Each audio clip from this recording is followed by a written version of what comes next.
Pues estamos con don Patricio de Blas Zabaleta, que es catedrático de bachillerato y experto en educación y que es biógrafo, autor de don Julián Besteiro. Él tiene una obra titulada Julián Besteiro, Nadar contracorriente. ¿Nadar contracorriente podía ser la filosofía vital de don Julián Besteiro? Yo no sé si se lo propuso. Lo que sí constató en muchas ocasiones durante su vida de que eso es lo que estaba haciendo. A veces él es un hombre complejo y se presenta unas veces como, dice, hombre, yo soy una persona reflexiva. Él era un catedrático de universidad, un intelectual, vaya, metido de lleno además en la vorágine de la política española de esos años tan dramáticos. Y muchas veces se pregunta a sí mismo, dice, ¿qué hago yo aquí? ¿No? Yo era... Entonces, la política, la postura que él asume dentro de su partido primero y después en la historia de España, cuando le toca asumir responsabilidades importantes, pues termina efectivamente siempre nadando contracorriente. ¿Cómo es aquel Julián Besteiro que nace en una España de 1870? ¿Cómo son sus primeros años de adolescencia y de juventud? De juventud. A diferencia de otros líderes socialistas que proceden de la clase obrera, un Pablo Iglesias o Largo Caballero, que desde niños tienen que trabajar para mantener a sus familias, Besteiro es hijo de la burguesía de Madrid. Su familia eran comerciantes. Él es hijo pequeño dentro de un número importante de hermanos y no pasa esos apuros económicos que pasan otros compañeros suyos después en el Partido Socialista. Él estudió, además tuvo una educación de lujo, estudió en la Institución Libre de Enseñanza. Su hermano era accionista de la institución de los primeros momentos y probablemente eso le llevó a la familia a matricularlo desde sus 8 o 9 años. Está en la institución donde hace el equivalente a la educación primaria y el bachillerato. En lo demás, pues su comportamiento es el de un joven madrileño de la época, divertido, aunque en la familia, digamos, no fue un hombre feliz. Sus padres mueren pronto.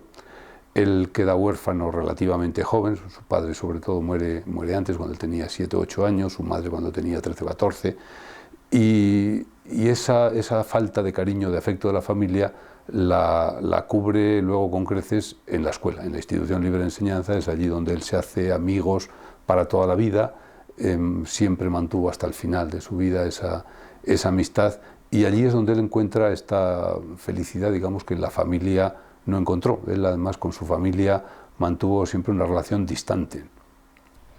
¿Y qué busca en la actividad política don Julián Besteiro? Pues se acerca, yo creo que es un hombre que se acerca con un compromiso moral. Él venía de la institución, allí ese compromiso con la realidad, es decir, no se trataba de ser un observador pasivo de la realidad, pero la mayoría de sus compañeros lo canalizaron a través de los partidos republicanos, del Partido Reformista de Melquiades Álvarez y de otros partidos republicanos. El acercamiento suyo al marxismo, yo creo que es fruto de la confluencia de dos fenómenos. Uno, un fenómeno intelectual. Él viaja, siendo catedrático de Instituto de Toledo, viaja becado por la Junta de Ampliación de Estudios a Alemania, y aunque él había ido a estudiar a Kant, y de hecho su tesis doctoral y las publicaciones que hace versan sobre la filosofía de Kant, pero allí conoce la polémica socialista de la socialdemocracia, del revisionismo que está teniendo lugar en aquel momento. Y yo creo que eso es lo que le motiva esa atracción intelectual. Y luego él tenía una experiencia, ese compromiso político que primero lo llevó a cabo en el partido de Lerroux, en el partido radical de Lerroux. Había sido concejal en Toledo. Eso le había permitido a él ver de cerca la realidad de la pobreza de las clases populares españolas del comienzo de siglo. Y eso, yo creo que la unión de esos problemas vistos y de esa fórmula intelectual del marxismo como solución a política a esos problemas, es lo que le lleva a entrar en el Partido Socialista en 1912.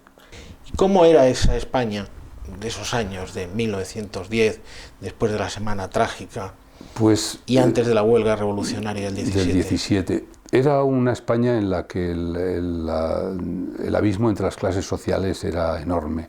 Se le ha achacado a los políticos de la Restauración la poca sensibilidad social que tuvieron, mientras en otros países, en Alemania, en Francia, empezaban ya los gobiernos a ocuparse del problema obrero, a legislar sobre la jornada de trabajo.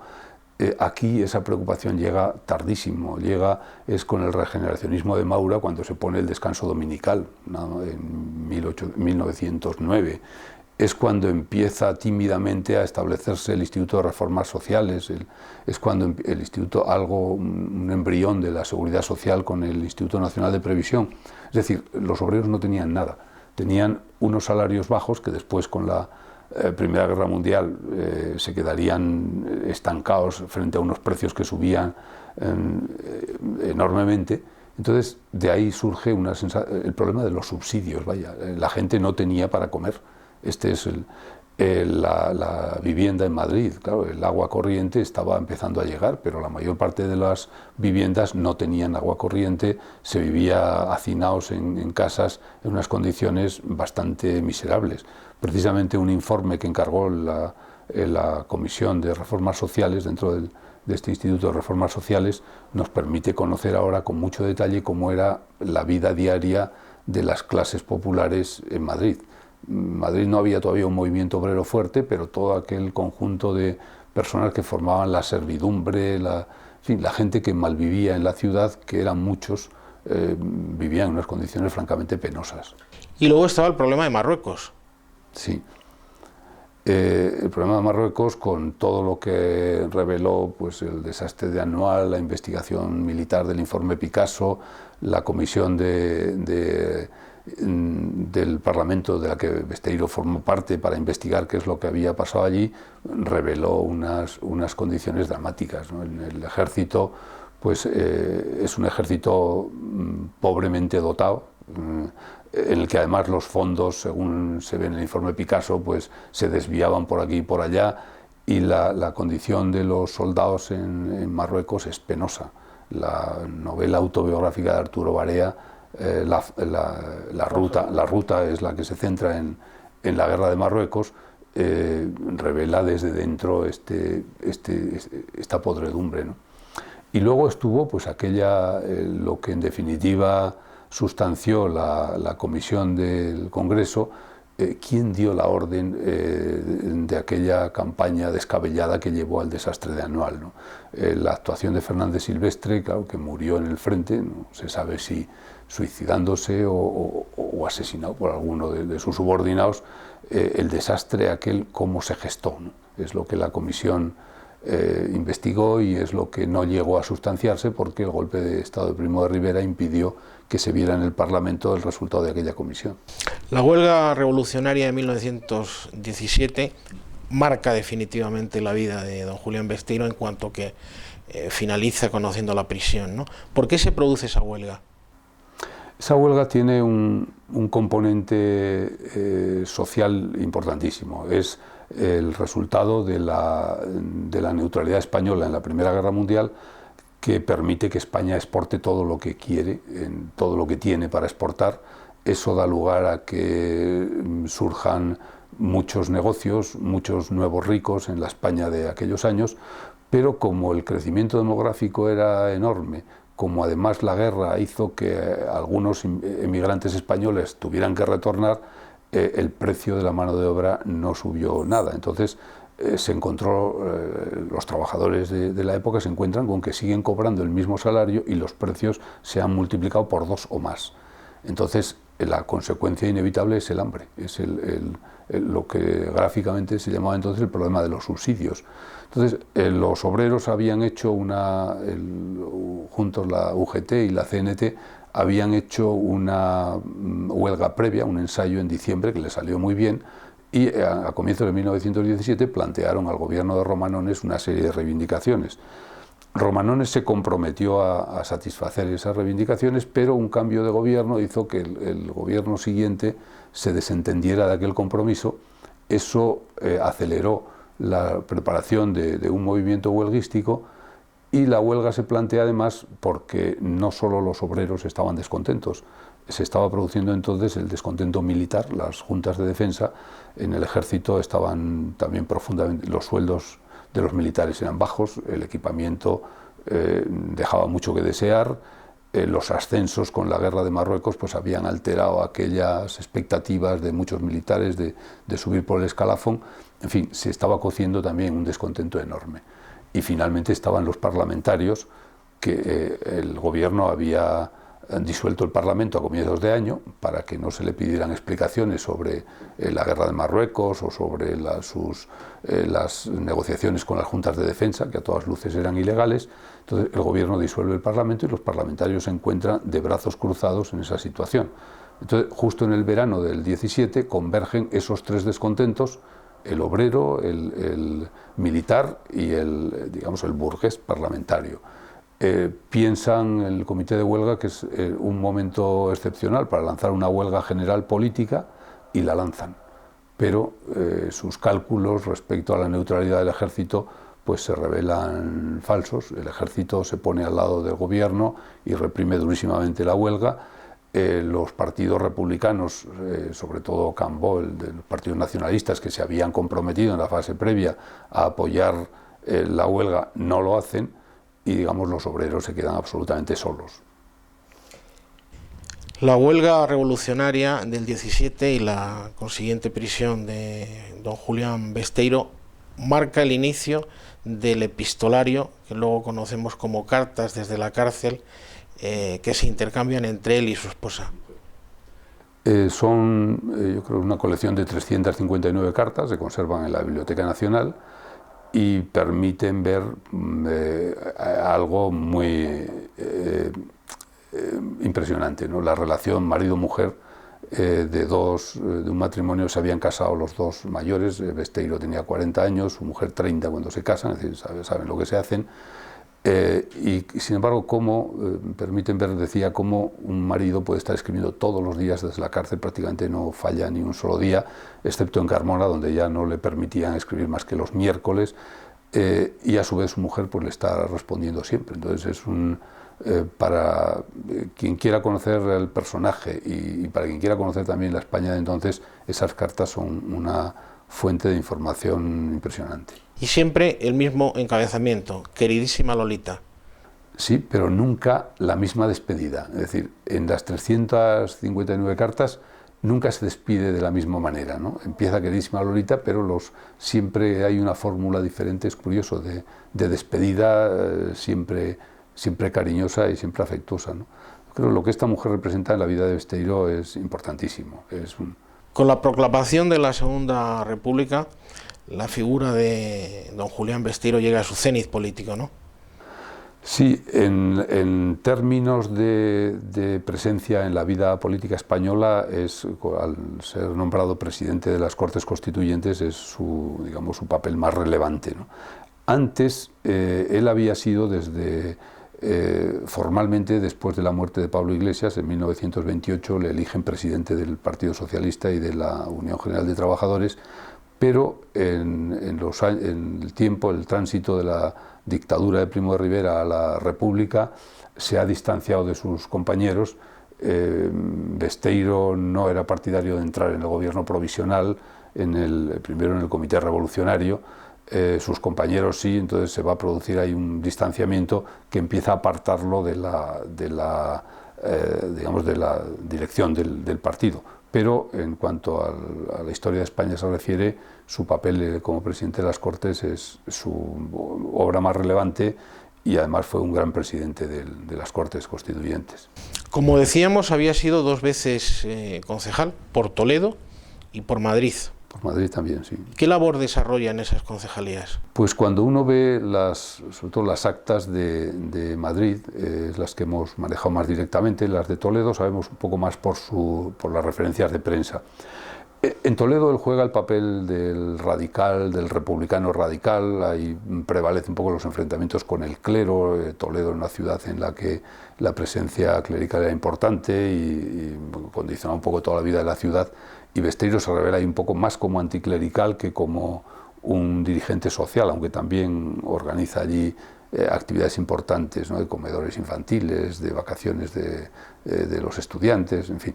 Pero es en Madrid donde se ve esta preocupación por dos cosas, creo yo. Un poco por la vida de los madrileños, aquellos aspectos de la vida municipal que desde el ayuntamiento podían mejorar las condiciones de vida, y por el empleo del dinero público, ¿no? Hay un control continuo. En Besteiro a veces exasperaba a los otros concejales porque pedía una y otra vez cuentas, cosas que habían estudiado ya en la permanente. Se reunía el pleno del ayuntamiento y volvía a plantear porque tenía nuevos datos. En fin, yo creo que sus dos preocupaciones son esas, ¿no? Desde el ayuntamiento, la mejora de pues por ejemplo el problema del pan. Él conocía muy bien el precio del pan artificialmente elevado, o el problema de la vivienda, o el problema del trabajo en las obras que dependían directamente del ayuntamiento, y luego el control del dinero en la construcción, como muchas veces el precio de la vivienda tenía que ver con compromisos de concejales del ayuntamiento, con ventajas concedidas a los constructores, y él denunciaba todo eso sistemáticamente. Don Patricio de Blas Zabaleta, ¿por qué cree que se produjo la Guerra Civil Española del 36? Caramba, esa es una pregunta compleja. Compleja porque no creo que se puedan dar unas razones como a veces tendemos en la explicación en las clases, es decir, causas de la Primera Guerra Mundial o de la Segunda Guerra Mundial, porque luego ni siquiera aquello que parecía tan claro lo es tanto, ¿no? En España se ha producido una subida de la tensión social enorme. Desde pues cuando empieza la República fue la gran esperanza de las clases trabajadoras. Pienso en los jornaleros del campo, esperaban tierra, el reparto de tierras que la República no les dio. La ley de reforma agraria quedó muy corta para las expectativas de los millones de jornaleros que había entonces en España. Las condiciones de los obreros de la industria mejoraron algo en el primer bienio, con las leyes de Largo Caballero, pero luego en la segunda parte de la República aquellas reformas se paralizaron bastante. Entonces, digamos, la confrontación social subió de tono. Hay un factor externo, además, del que no se puede prescindir. Es la época del auge del fascismo y de la tensión internacional, y eso se está percibiendo también en España. Y luego hay un problema muy nuestro, que es el conflicto religioso. Es decir, la República probablemente había ido muy lejos en la reafirmación del laicismo en la Constitución. Aquello había puesto a la Iglesia española en contra de la República, y eso añadió un punto de tensión que no benefició en nada a la paz y a los intereses, a la concordia entre los españoles. Y sobre ese telón de fondo tan complejo, pues actúa el levantamiento militar. Entonces, probablemente aquella solución, aquella situación tan compleja, hubiera podido tener otras salidas. Ciertamente es inútil hacer cábalas, ¿no? En el propio Partido Socialista, el sector radical de Largo Caballero que prevalecía tendría que dar cuentas en octubre de aquel año 36 en un congreso extraordinario que Prieto estaba intentando ganar, y probablemente aquello hubiera suavizado tensiones. Pero se produjo el levantamiento militar. Probablemente el ejército pensaba que aquello se resolvía como el golpe de Primo de Rivera en una noche. Sin embargo, el ejército se encontró con la resistencia fortísima de los sindicatos, de los partidos republicanos y del gobierno, que no tiró la toalla. ¿Qué papel juega don Julián Besteiro en la guerra? Besteiro se había desentendido ya desde 1934 de esa radicalización en la que su partido, el Partido Socialista, era parte importante. Él se desentendió, no condenó la huelga del 34, la llamada Revolución de Asturias, estuvo absolutamente en contra. A partir de ahí, su papel en el Partido Socialista se convirtió en prácticamente irrelevante, es decir, ya no contaba, le habían desbordado otras corrientes de su partido. Y, sin embargo, cuando llegan las elecciones del 36, a pesar de que no sale de su casa, no hace ninguna campaña, es el candidato más votado. Entonces, con ese prestigio moral que le daba, el ser el diputado que tenía más votos en el Parlamento, y con esa disconformidad suya con la deriva de los acontecimientos, cuando estalla la guerra él se queda en su casa. Se queda en su casa y no hace absolutamente ninguna labor, sigue con sus clases en la universidad. Su familia, eso le crea un problema dramático con su familia, pues su familia estaban pidiéndole que se marchara, que se fuera a París con ellos, y Besteiro decide quedarse en casa y se queda en casa durante los años de la guerra. Su papel en esos años, pues públicamente ninguno, salvo su participación en el Comité de Reconstrucción de Madrid, es decir, una ciudad sitiada. Tenía que preocuparse del desescombro de los edificios bombardeados, del abastecimiento de luz y de agua, del abastecimiento de pan. Entonces, esa es una comisión en la que Besteiro la preside y presta su colaboración, pero esa es su única actuación pública. En privado, pues en privado, aparte de dar sus clases en la universidad, ayuda a todo el que puede. Entre su documentación, que ahora mismo está en la Biblioteca Nacional, hay muchos papeles que hablan de personas que le piden gestiones. Él seguía conociendo a muchos dirigentes del Madrid republicano e intercede pues, por cuantas personas le piden ayuda para pasar a la otra parte de España a través de las embajadas, para salir de España, para recibir atención médica. En esto hace lo que puede.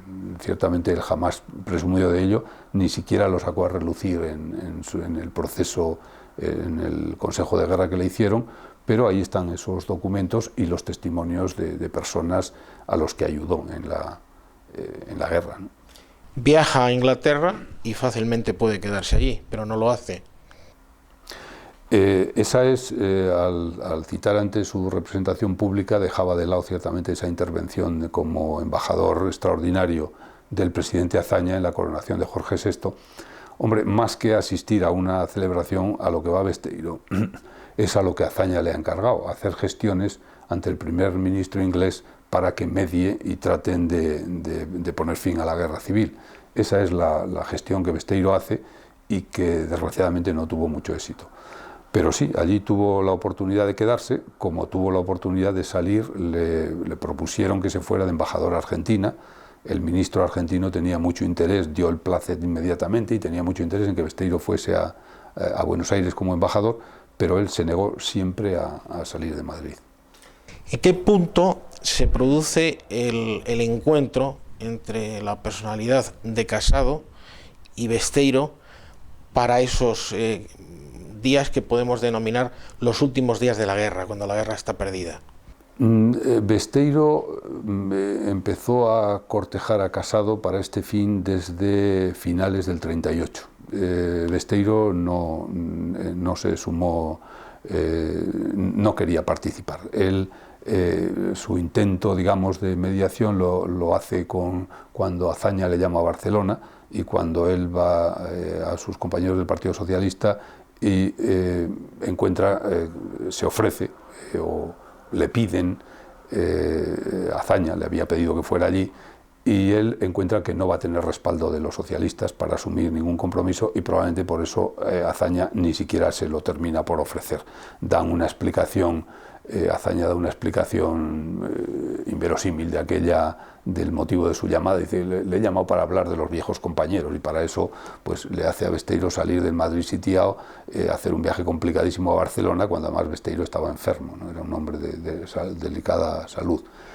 Entonces, cuando Casado le pide a Besteiro insistentemente que se sume a esa, pues obtiene, Besteiro no se suma hasta finales de febrero del 39.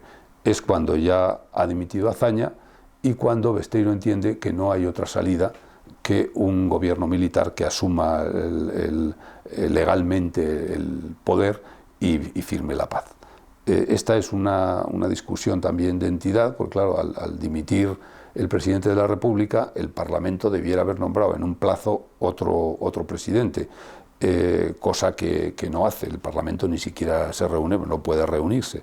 En esa situación entiende Besteiro que no hay un poder legítimo en la República y que quien de hecho tiene el poder es el ejército, y es cuando él se suma a esta llamada de Casado para tratar de firmar un acuerdo de paz más ventajoso.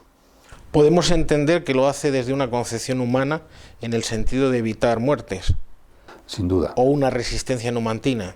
Sin duda. Besteiro, hay varios testimonios de cómo, con qué angustia está viviendo la guerra civil, el enfrentamiento, sobre todo pues esa depuración en el interior de cada zona de los que se supone adictos al otro bando, y eso le aterroriza. Es decir, él dice al secretario de las Cortes, al que fue secretario de las Cortes Constituyentes con él, a Juan Simeón Vidarte, pues le dice una y otra vez, es decir, lo que más me duele es este desprecio de la vida humana. Entonces, para Besteiro lo prioritario es poner fin a la matanza cuanto antes y conseguir la paz como sea.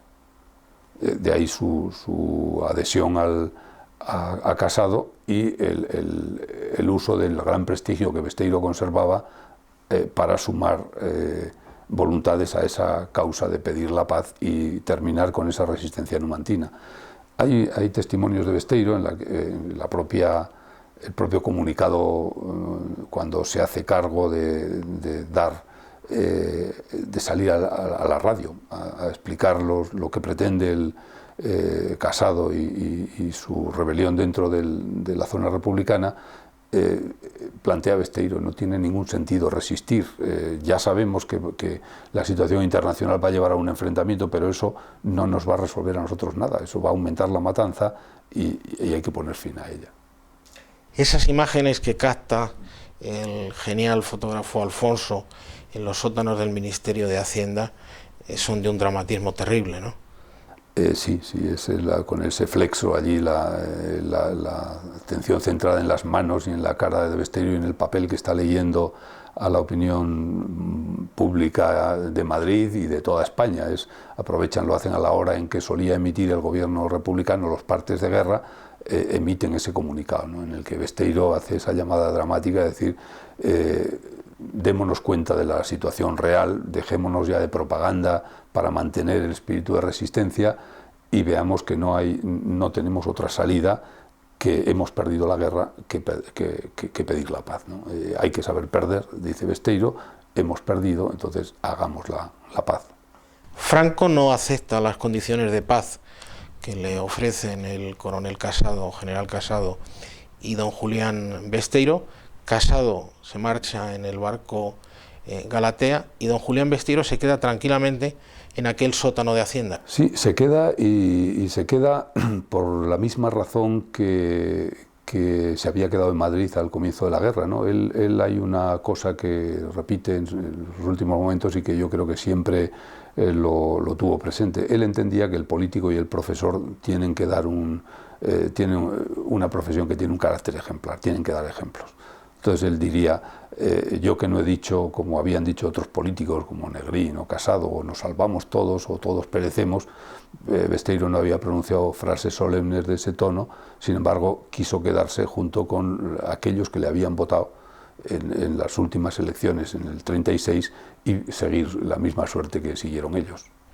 Entran los nacionales en aquel sótano de Hacienda y sorprendentemente don Julián Besteiro es encarcelado. Sí, hombre, no tan sorprendente, él ya lo esperaba, él se quedó allí pues, para que le detuvieran. Lo que tal vez Besteiro no pensaba es que la represión iba a tener el carácter, la violencia que tuvo, ¿no?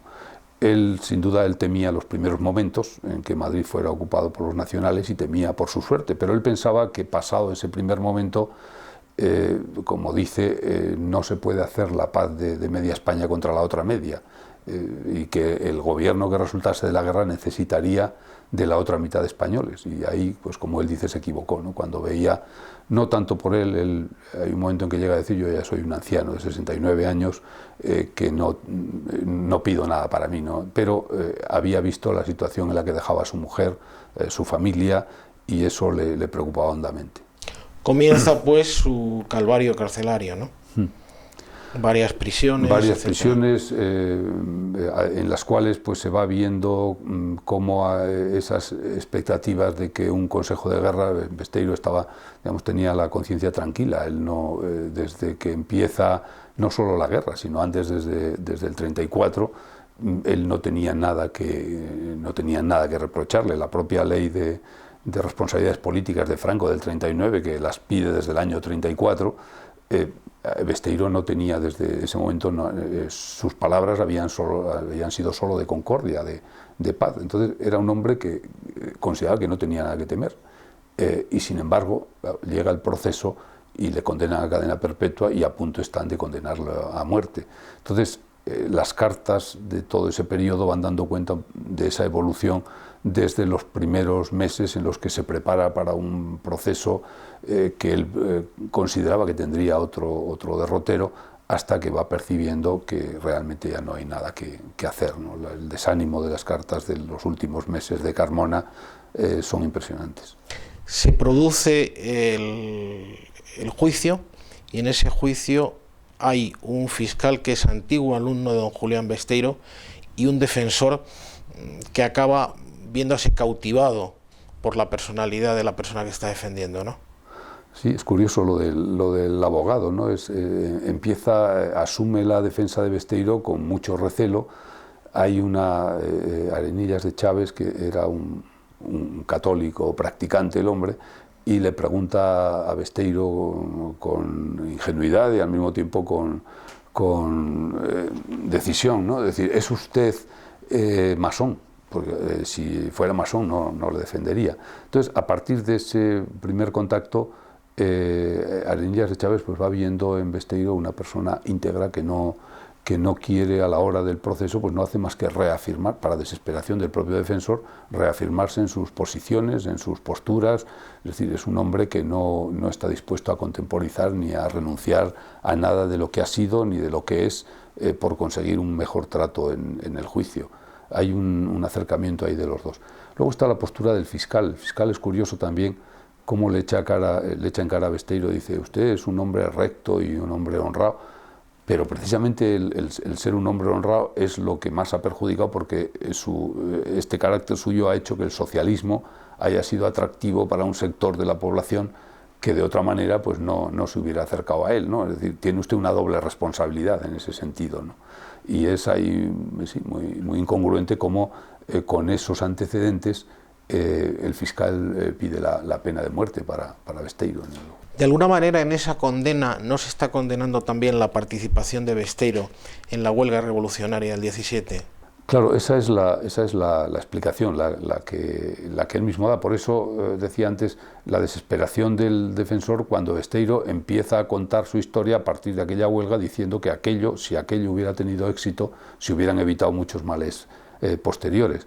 Sí, está pagando Besteiro su responsabilidad en la huelga del 17 y la responsabilidad de su partido y de él mismo en ocasiones en la República, y luego ya no su responsabilidad, porque él no tuvo ninguna en la guerra civil. Digamos, ahí el régimen de Franco lo coge un poco como víctima propiciatoria. De hecho, el ministro de la guerra, que era Varela, intercede ante Franco. Hay gestiones documentadas a favor de Franco en el Consejo de Ministros, y Franco no quiere ni oír hablar de decir, las peticiones de indulto para Besteiro, que ya iba a cumplir, muere al poco de cumplir 70 años, otros habían salido de la cárcel, y Franco se niega a tener ninguna medida de clemencia con Besteiro. Última cárcel de Besteiro, y su esposa Dolores Cebrián intenta entrar porque ve que se está muriendo. Sí, hay un testimonio de Dolores Cebrián. Dejó escritas 25 cuartillas relatando esos últimos días de la vida de su esposo, y son unas cuartillas que yo creo que están publicadas al final de la antología de sus cartas, y yo creo que son unas páginas que nadie puede leer sin derramar lágrimas, ¿no? Es conmovedor. Es decir, esta mujer que llega porque primero han llamado de la prisión a su hermana diciéndole que Besteiro está muy malo, que se presente ella allí. Ella va, y inexplicablemente pues el director de la cárcel no le permite verlo. Entonces desde Madrid ella insiste en que llame a Madrid a la dirección de prisiones. La dirección de prisiones le diga: hombre, si está tan grave, que lo vea. Pero probablemente el médico ahí, que no era mala persona, Besteiro habla bien de él, de su relación, pues no se atreve, es el temor aquel que está invadiendo a todos, no se atreve a dejarle a su mujer verle y prácticamente le ve ya agonizando, ¿no?, en las últimas horas. ¿Cómo podemos imaginar esa agonía y esa muerte? Está bastante descrita en las cuartillas estas de Dolores Cebrián, y se puede reconstruir un poco por los testimonios. Pues en una celda miserable allí en Carmona, rodeado de un asistente que era un hombre que no tenía, claro, ningún tipo de preparación médica, con unas inyecciones que le ha puesto el médico de la cárcel, equivocando el diagnóstico y tratándole de algo que Besteiro no tenía, y sufriendo mucho porque tiene una septicemia que le está infectando a partir de una pequeña herida que se había hecho él en un dedo, pues le está infectando toda la mitad del cuerpo, ¿no? Entonces, en esa situación, pues a veces, tal como lo encuentra su mujer, delirando en ocasiones, con algún momento de lucidez y sufriendo siempre, pues así se muere Besteiro, ¿no?, de abandono allí en la cárcel de Carmona.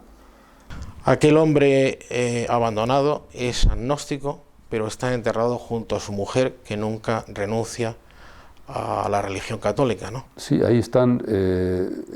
Su mujer tuvo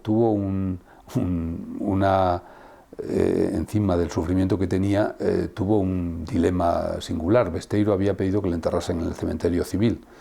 Pero resulta que en Carmona, cuando muere Besteiro, el cementerio civil es un lugar abandonado fuera de la tapia del cementerio del pueblo, donde, según le explicaron a Mercedes Cebrián, pues habían enterrado a un suicida y nada más. Entonces se plantea cómo enterrar a mi marido en el cementerio civil de Carmona, porque no le dejan trasladarlo a Madrid, ahí prácticamente abandonado en el campo, ¿no? Y sin embargo, pues ella decide cumplir su voluntad y allí lo entierran, en el cementerio civil de Carmona. Es en 1960 cuando ya se permite el traslado a Madrid, le trasladan a Madrid, y en Madrid está enterrado Besteiro en el cementerio civil, donde él quiso estar, al lado donde están Giner de los Ríos, sus maestros, ¿no? Y allí también quiso Dolores Cebrián que la enterrasen junto a su marido en el cementerio civil de Madrid, con una cruz en la lápida, porque Dolores Cebrián sí era creyente, en fin, ahí descansa finalmente en el cementerio civil de Madrid junto a su marido. Podemos decir y pensar que Besteiro era un hombre bueno, un hombre honesto y un hombre digno. Sin duda, yo creo que se podrá discutir el acierto de sus posiciones políticas, pero nadie, ninguno de las personas que le conocieron, nadie ha dicho nada en contra de esa honestidad, de ese rigor con el que él entendió la vida pública. Tal vez lo único es que a veces era un poco intransigente también, y él mismo lo veía hacia los otros, es decir, trataba de pensar que todos tenían que ser así como él se planteaba la vida pública. ¿Quiere añadir algo más?